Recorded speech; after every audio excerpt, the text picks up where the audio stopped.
Assalamualaikum warahmatullahi wabarakatuh. Bagaimana kabarnya anak solih dan solihah Ustazah hari ini? Semoga semua dalam keadaan sehat ya, dan masih tetap semangat untuk belajar hari ini. Nah, di pertemuan kita kali ini di tema 3, kita akan belajar tentang peduli terhadap makhluk hidup. Materi kita yang pertama yaitu, tahukah teman-teman bahwa sebagian besar masyarakat Indonesia itu mengkonsumsi nasi sebagai makanan pokok? Nah, apakah teman-teman tahu nasi itu berasal dari apa? Iya, berasal dari beras. Dan beras itu berasal dari tanaman apa? Iya, tanaman padi ya. Apa sih itu tanaman padi? Tanaman padi adalah tanaman yang sangat penting di Indonesia. Padi menghasilkan beras. Banyak penduduk Indonesia yang mengkonsumsinya. Padi dapat tumbuh di daerah panas dengan curah hujan tinggi. Daerah utama penghasil padi adalah Jawa Barat, Jawa Timur, Jawa Tengah, Sulawesi Selatan, dan Sumatera Utara. Daerah Karawang yang ada di Jawa Barat itu dikenal sebagai lumbung padi nasional. Pertumbuhan padi itu dibagi menjadi 3 tahap besar, yaitu yang pertama, benih padi atau biji padi dimasukkan ke dalam karung goni dan direndam 1 malam di dalam air mengalir. Gunanya untuk apa? Agar benih padi berkecambah secara bersamaan. Yang kedua, benih padi ditanam di lahan sementara. Bibit yang telah berkecambah hingga muncul ke permukaan. Bakal akar dan tunas juga berkecambah hingga muncul ke permukaan. Kemudian tahap yang terakhir adalah siap dipindah tanamkan ke sawah. Karena banyak dikonsumsi, padi juga bisa berkurang jumlahnya teman-teman. Oleh sebab itu, petani harus menjaganya. Cara menjaga yang pertama yaitu menjaga bibit agar dapat ditanam kembali. Yang kedua, tetap menjaga lahan pertanian. Yang ketiga, menjaga kebersihan lingkungan sekitar. Sampah akan menyebabkan banjir. Apabila banjir, maka tanaman padi tidak akan dapat tumbuh. Yang keempat, saluran air dijaga agar tetap mengalir. Dan yang kelima, yaitu penggunaan beras yang tidak berlebihan.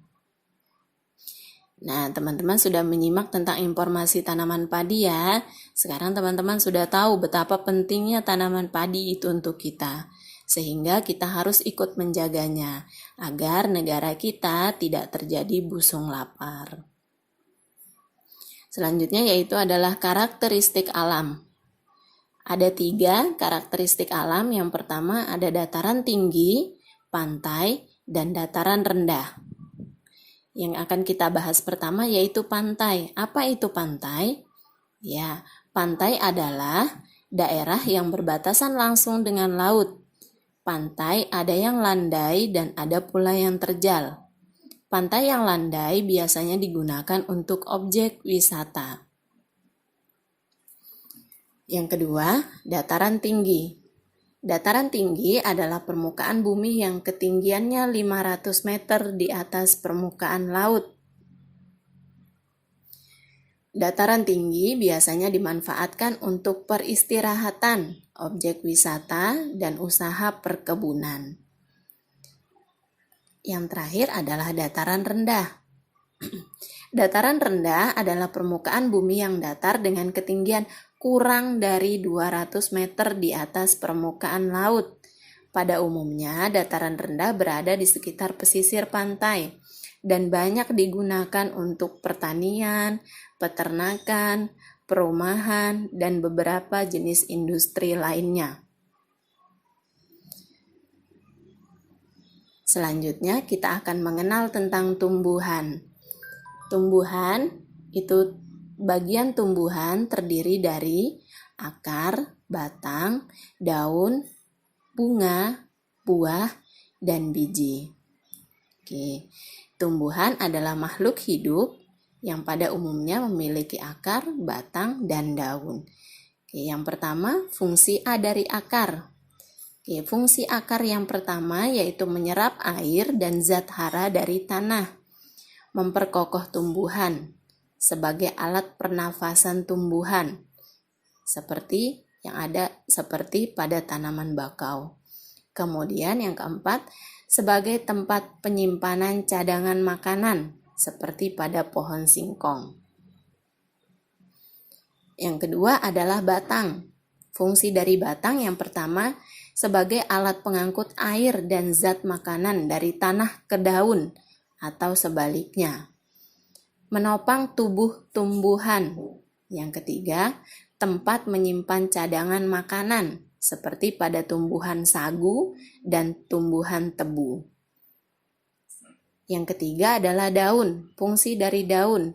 Yang pertama, tempat terjadinya proses pembuatan makanan atau yang biasa kita kenal dengan fotosintesis. Kemudian sebagai alat pernapasan tumbuhan. Yang ketiga, tempat pengeluaran uap air yang berlebih. Yang keempat adalah bunga. Fungsi bunga yaitu sebagai alat perkembangbiakan tumbuhan.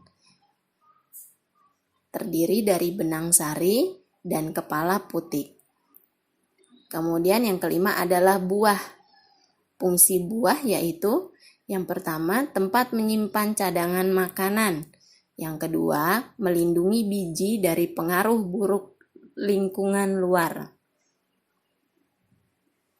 Yang keenam adalah biji. Fungsi dari biji itu sendiri yaitu yang pertama, bakal tumbuhan baru. Yang kedua, tempat menyimpan cadangan makanan. Nah, kita tadi sudah membahas tentang tumbuhan.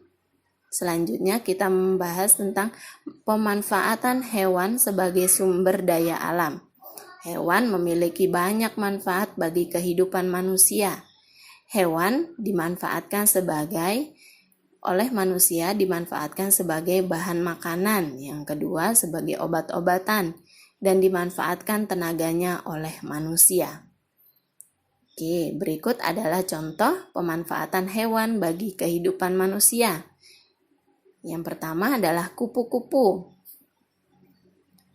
Oke, manfaat kupu-kupu ini bagi tanaman. Yang pertama, membantu penyerbukan tanaman. Bioindikator lingkungan sebagai mangsa predator, plasma nutfah kekayaan jenis kupu-kupu di Indonesia. Selanjutnya adalah ayam, dimanfaatkan oleh manusia untuk diambil telur dan dagingnya. Kemudian ada sapi dan kerbau, dimanfaatkan untuk diambil dagingnya dan tenaganya untuk membajak sawah. Kemudian ada ikan koi, kucing, dan kelinci, dimanfaatkan untuk hewan peliharaan. Hewan juga berperan dalam menjaga keseimbangan alam. Contohnya seperti ular memakan tikus, sehingga jumlah tikus di sawah tidak berlebihan. Oleh karena itu, tanaman padi tidak habis dimakan tikus, sehingga petani dapat memanen padi. Cara menjaga keseimbangan alam. 1. Tidak memanfaatkan hewan secara berlebihan, yang bisa mengakibatkan hewan tersebut punah. Yang kedua, tetap menjaga habitat atau tempat hidup hewan. Yang ketiga, tidak membeli barang yang berasal dari bagian tubuh hewan langka. Kemudian ada bagian-bagian tubuh hewan dan fungsinya. Hewan memiliki beberapa bagian tubuh. Setiap bagian tubuh hewan itu memiliki fungsi masing-masing. Nah, di sini ada gambar burung. Kita akan melihat fungsi dari masing-masing bagian tubuh hewan. Oke, yang pertama ada paruh. Paruh fungsinya untuk mengambil makanan. Kemudian ada mata. Mata untuk melihat.